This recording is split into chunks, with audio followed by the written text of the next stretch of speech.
거룩하신 하나님 아버지, 은혜를 감사합니다. 귀한 아침 시간을 통하여 하나님께로 나아갑니다. 성령께서 우리를 인도하여 주시옵소서. 예수님 이름으로 기도드립니다. 아멘. 찬송가 305장 하나님께 찬양드립니다. 찬송가 305장입니다. 나 같은 죄인 살리신 주 은혜 놀라워 잃었던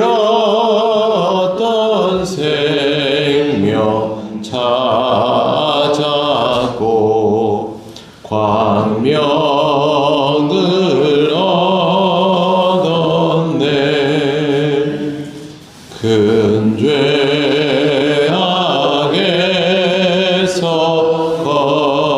건지신 주 은혜 고마워. 나 처음 믿은 그 시간 귀하고 귀하다. 이제껏 내가 산 것도 주님의 은혜라. 또 나를 장차 본향에 인도해 주시리. 거기서 우리 영원히 주님의 은혜로 해처럼 밝게 살면서 주 찬양하리라.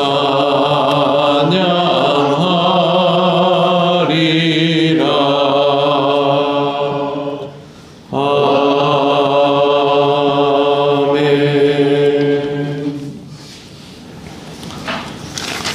하나님 말씀 골로새서 3장 12절부터 14절 말씀입니다. 신약성경 326쪽입니다. 12절부터 14절까지 다 같이 봉독하겠습니다. 그러므로 너희는 하나님이 택하사 거룩하고 사랑받는 자처럼 긍휼과 자비와 겸손과 온유와 오래 참음을 옷 입고, 누가 누구에게 불만이 있거든 서로 용납하여 피차 용서하되 주께서 너희를 용서하신 것 같이 너희도 그리하고 이 모든 것 위에 사랑을 더하라. 이는 온전하게 매는 띠니라. 아멘. 네, 지난 시간에는 그리스도인의 정체성에 대해서 사도 바울을 통하여 주시는 교훈을 묵상하였습니다. 오늘은 그렇게 택하사 거룩하고 사랑받는 자에게 어떤 덕목이 채워지는지를 살펴보겠습니다. 강제로 이런 덕목을 채워야 한다는 의미보다는 성령 안에서 이런 덕목이 채워지는 삶을 살아가게 될 것이다 라는 의미가 더 강합니다. 첫 번째는 긍휼입니다. 긍휼이라는 단어의 헬라어는 스플랑크나인데요. 이게 원래 내장을 뜻하는 단어입니다.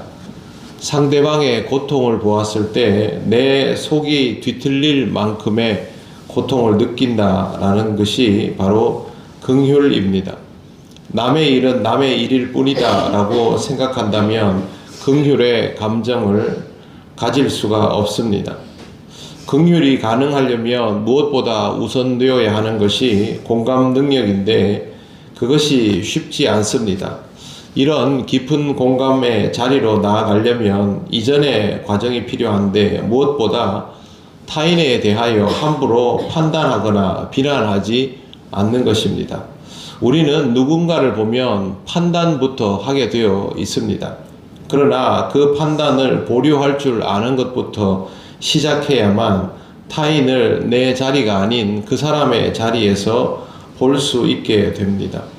긍휼한 사람이 되고 싶다면 막연히 긍휼해야지라는 것보다 기본적으로 타인의 삶을 함부로 판단하거나 재단하지 않도록 해야 합니다. 주님은 그런 마음으로 우리를 보셨고 품어주셨습니다. 두 번째는 자비입니다. 자비는 다른 사람에게 선을 베풀고자 하는 친절한 태도입니다. 긍휼이 마음의 상태라면 자비는 그 마음이 겉으로 드러나는 것입니다. 결국 긍휼의 마음이 있어야 자비의 자리로 나아갈 수 있습니다.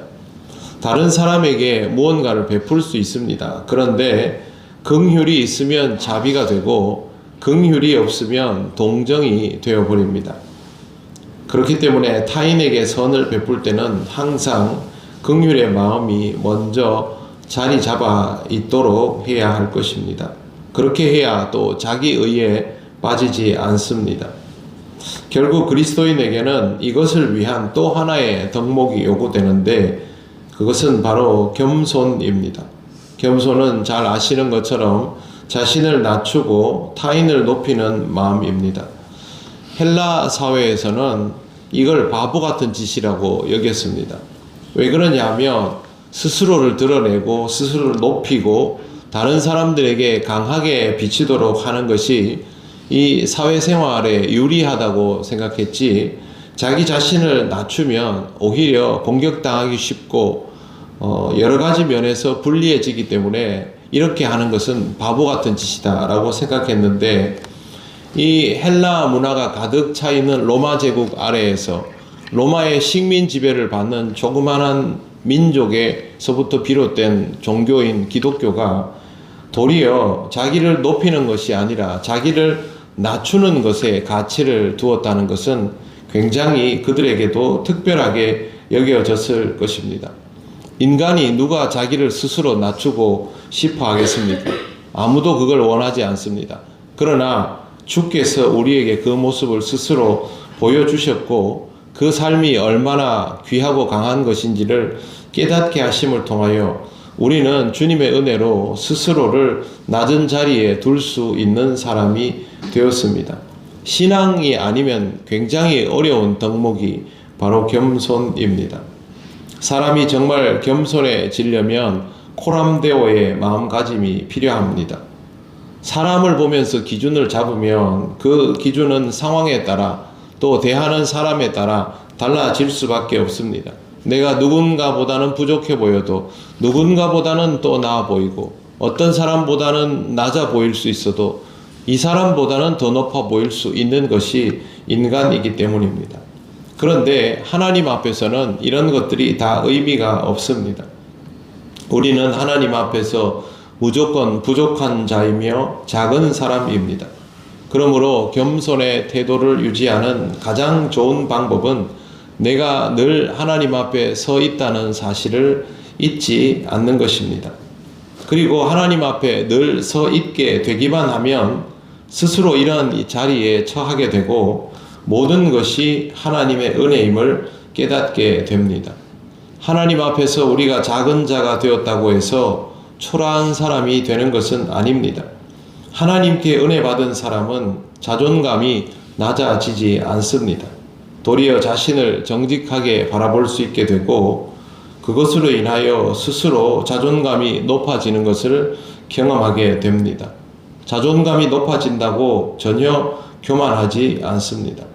지금까지 말씀드린 이 덕목들은 우리의 노력만으로 되는 것이 아니라 언제나 하나님 앞에 서 있으며 그 하나님으로부터 은혜와 사랑을 충만히 받으며 다른 어떤 것들이 없어도 그것만으로 만족함을 깨달아 갈 때에 비로소 유지될 수 있는 덕목입니다. 영이신 하나님께서 우리와 함께 하셔서 우리의 삶을 이와 같이 채우시면 우리는 이것만으로도 풍요를 느끼고도 남습니다. 사랑하는 성도 여러분, 언제나 그리스도인으로 살아가는 삶이 쉽지 않다는 것을 다 알고 있지만 그 삶을 살아감에 있어서 내 의지와 노력이 아니라 하나님의 은혜와 사랑으로 살아가고 있고, 그것으로 인하여 우리가 신앙적으로 성장하고 있다는 사실을 꼭 기억하시기를 바랍니다. 오늘 거룩한 주일도 그 은혜 가운데에서 복되고 평안하고 강건하시기를 바랍니다. 기도드리겠습니다. 하나님 아버지, 하나님의 은혜와 사랑을 감사드립니다. 우리의 부족하고 연약하고 작은 성정 가운데서도 주님의 은혜가 늘 충만히 있게 하셔서 이 연약하고 부족한 우리 자신을 뛰어넘는 그리스도의 성품이 우리에게 조금씩 경험되게 하심을 감사합니다. 그리스도의 장성한 분량에 더욱 이르러 가기를 원합니다. 우리에게 허락하신 거룩한 주일도 하나님 앞에 기쁘게 예배하며 조금씩 더 성장할 수 있는 귀한 하루가 되게 하시고, 또 오늘 특별히 주님의 몸된 교회를 통하여 하나님을 기쁘게 만날 새 가족들을 주께서 품어주셔서 그들이 온전히 주를 만나는 기쁨으로 인생의 새로운 길을 보게 하여 주시옵소서. 우리도 귀한 마음으로 이 하루를 살기 원하오니 성령께서 우리를 인도하옵소서. 예수님 이름으로 기도드립니다. 아멘.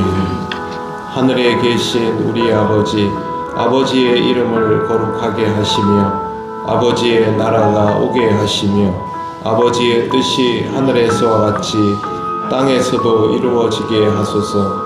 오늘 우리에게 일용할 양식을 주시고 우리가 우리에게 잘못한 사람을 용서하여 준 것 같이 우리 죄를 용서하여 주시고 우리를 시험에 빠지지 않게 하시고 악에서 구하소서.